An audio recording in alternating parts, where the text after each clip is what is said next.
Everyone in the neighborhood thought Ethan was the luckiest man alive. He was the kind of guy people respected, quiet, hard-working, loyal. After his father died, Ethan spent his entire youth taking care of his family. While everyone else was out living their lives, he was working double shifts just to make sure his mother and younger siblings had food on the table.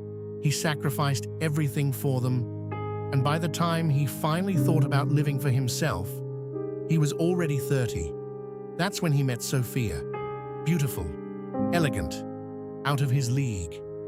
Guys in the neighborhood had been trying to date her for years, but she always rejected them. People assumed she was picky or just waiting for the perfect man.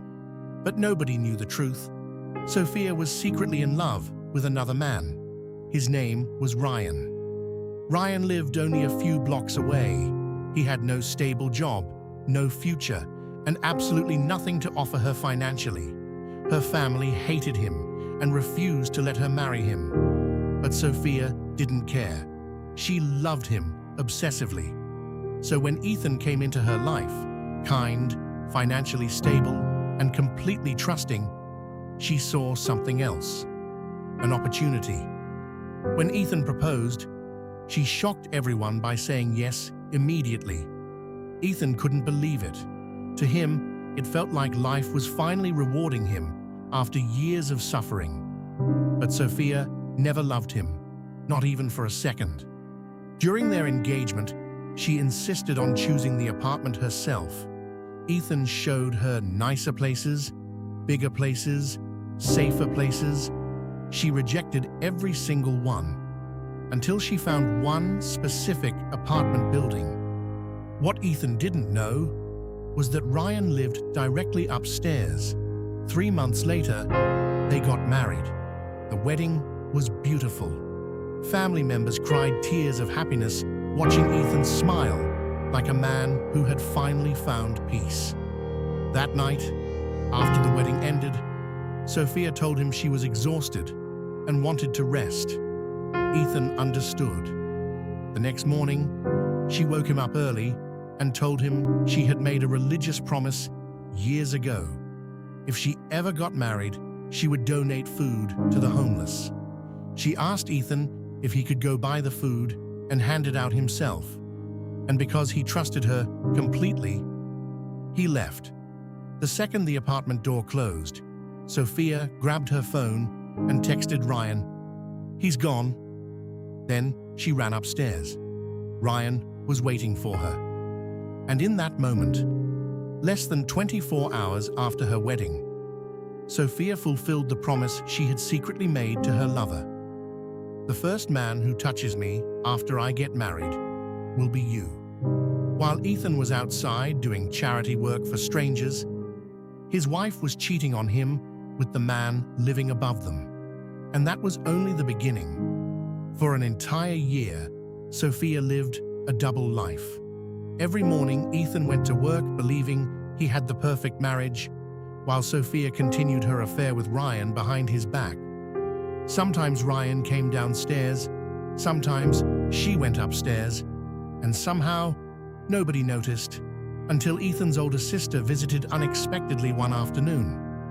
The moment Sophia opened the door, panic flashed across her face. During the visit, her phone kept ringing over and over again. She became nervous, distracted, almost shaky. Ethan's sister immediately sensed something was wrong. Pretending to be tired, she asked if she could lie down in the bedroom for a few minutes. Sophia agreed instantly. But Ethan's sister wasn't trying to sleep. She was listening. And from inside the room, she heard Sophia whispering on the phone, "My husband's sister is here. I can't come upstairs right now." Everything suddenly made sense. After leaving the apartment, Ethan's sister secretly stayed outside the building. 10 minutes later, she watched Sophia leave the apartment and walk upstairs, directly to Ryan's place. That single moment destroyed everything. Later that night, Ethan's sister confronted Sophia privately. Sophia broke down crying, blaming loneliness blaming Ethan's work schedule, blaming emotional neglect. Then she promised it would never happen again. But fear changes people. And 2 weeks later, Sophia showed up at Ethan's sister's apartment unannounced. The moment the door opened, she pulled out a knife. By the time it was over, Ethan's sister was lying dead near her front door. 12 stab wounds. The police quickly realized this wasn't a robbery. Nothing had been stolen. Security cameras showed Sophia entering and leaving the building. And once detectives uncovered the affair with Ryan, the entire story collapsed. Sophia confessed to everything. The cheating, the lies, the murder. She admitted she killed Ethan's sister because she was terrified the truth would ruin her life. But the most tragic part of the story wasn't Sophia. It was Ethan, a man who spent his whole life protecting the people he loved, only to be destroyed by the person he trusted most.